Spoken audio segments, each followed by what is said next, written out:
Buffalo. I'm going to take, look, the pros say it's 3.5 points difference. That's what well, I've got 3.5 Buffalo's favored by 3, and they're at home. So basically, it's an even game.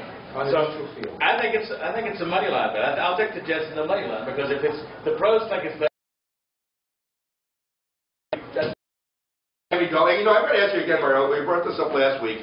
How frustrating it is to me when I look at the sheet and I see a 10 o'clock game, then a 1:25, 10 o'clock, then 5:30, then 10, then 1:25. It just makes it difficult for me to make my 10 o'clock bets. And last week your reasoning was good, but I still don't get it. Is it just because the TV broadcast changes their mind and that's why these become out of order? Well, I would say yes, but as far as I knew, Dallas and Washington was the night game from the beginning, so I don't know why they would be listed in the middle of the LVH sheet, to be honest. Well, you know, I've got a couple of other questions for you. That why certain games are off the board. Yeah. There's 3 that are off the board, at least at the LVH. The Browns and the Steelers, the Buccaneers and the Falcons, and the Raiders and the Chargers. I can certainly tell you the reason. Yeah, I'd like you to. Our friend Bobby D tipped me off. Browns got the 3rd-string quarterback going, and that game's off the line against Pittsburgh. The next game, and I can tell you why this is, I personally, if I'm the coach of the Falcons, there is absolutely no reason to play Matt Ryan this week. You are the 1st seed. He's not hurt. So they're leaving the possibility of him playing out there, and that's why they can't put a line on this game.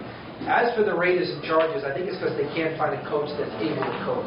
Because I think both of these guys are gone. Come on. Well, that's why it's off the board? No, I'm being funny. I don't know why that was off the board. All right, well, I'm going to be funny, too. We're coming. What? You got something to say? No. All right. Once again, we're coming in from Murphy's Law. You're listening to Vegas Sports Nuts. My name is Jonathan Scott. We're going to take a short break.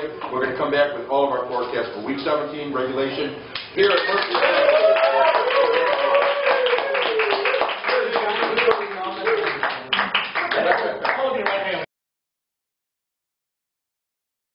Hey Jonathan, you can't get any more tickets for that show. Oh, Bruce is in the house. Okay. How do you want to bring me a slice of pizza?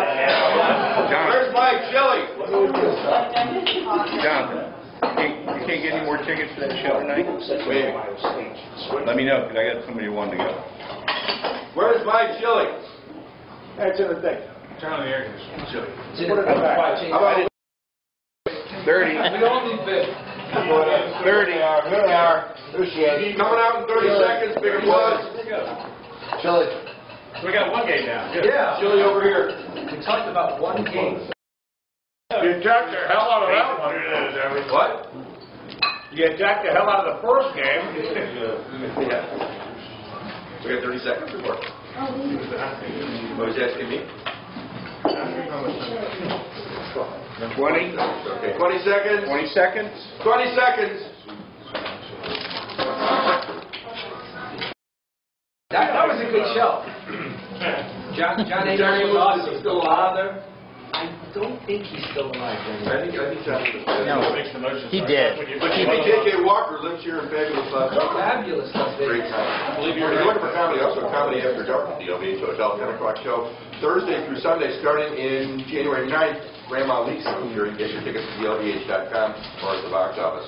So, to answer your questions, I think that the Patriots probably will cover, although they haven't most of the year. And I don't know about the over, it's a lot, but I think they'll probably cover. my question is, Depending on you the like weather. good times? I did.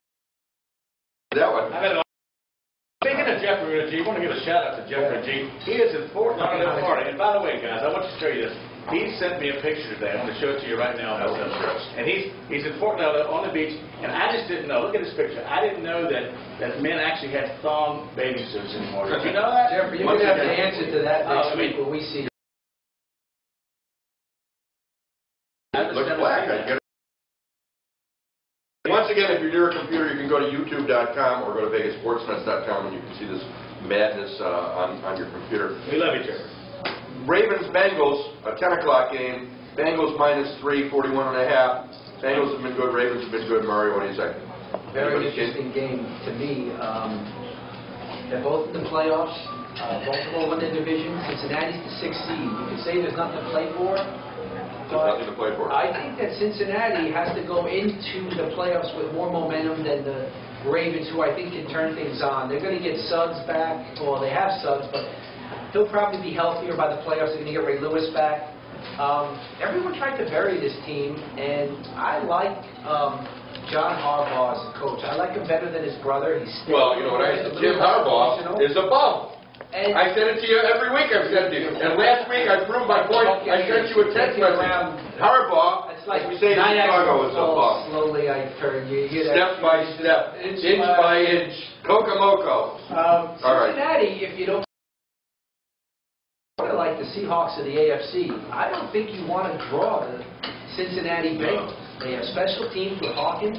They play defense. They can play offense. They can run the ball. Now, Benjamin Greenellis is definitely not as dominant as Marshawn Lynch, but Cincinnati is not a team you want to draw, and anybody who gets them, including the first seed, is going to have to play well. Geno Atkins is having the most dominant defensive tackle pass rushing year, perhaps since the Manster, Randy White. I mean, this guy every down completely collapses the guard tackle home. Who do you like?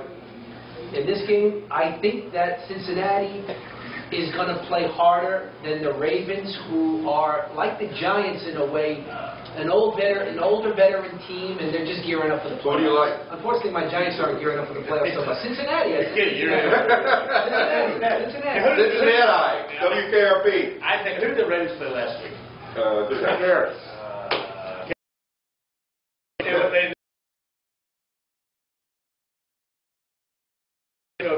That's a great money line bet. It's a 3.5 points. Again, it's a home team thing. I think the Ravens are going to win. I think it's an incredible money line bet for those money line things that you often talk about, Mario. And I think the Ravens are going to take it and do just what they did last week. All right.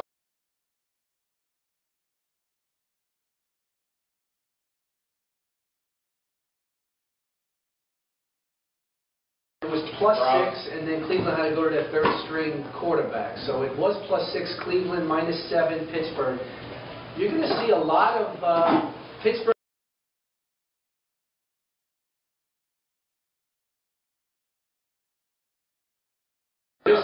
This is the last game for a lot of Pittsburgh Steelers, a lot of experience, a lot of Super Bowl rings. I think there's 14 rings among who you may not see in the lineup. Ben Roethlisberger, you think he's coming back? Including Mendenhall and Starks and Hampton. Oh, yeah, without question, Roethlisberger's coming For back. like 10 years, maybe. But Casey Hampton and the like, I think it's going to be their last year. The Pittsburgh Steelers, like the Giants, are going to say goodbye to a lot of players. What do you have on the spread? Well, the last spread that Bobby D had was Cleveland +6, and then it went off the board. So this is one of those games in Week 17, and that's why we're going to talk about a whole bunch of other stuff maybe than point spreads tonight, because it's an impossible game to play. You might just want to play money line on the underdog and see what happens and get +235 on your money. I like the Steelers in Pittsburgh. Marty, what do you have to say? I like the Steelers too, but because of Brown's issues with. It doesn't take me lately. I hope they don't this week. So I'm taking the Steelers. All right, here's what our friend Matt Young's got to say in the RJ. There'll be no postseason for Pittsburgh, but it's clear this week that a sub-500 record is unacceptable. Quarterback said, we want to finish strong. I want to finish strong. I'm going out there to give it my all. It might be an empty promise, but it also won't take much to beat Cleveland, which could be starting its third-string QB and is off a 22-point loss at Denver. So Matt's going with the Steelers. I'm going with the Steelers, too. And I'll tell you, for an organization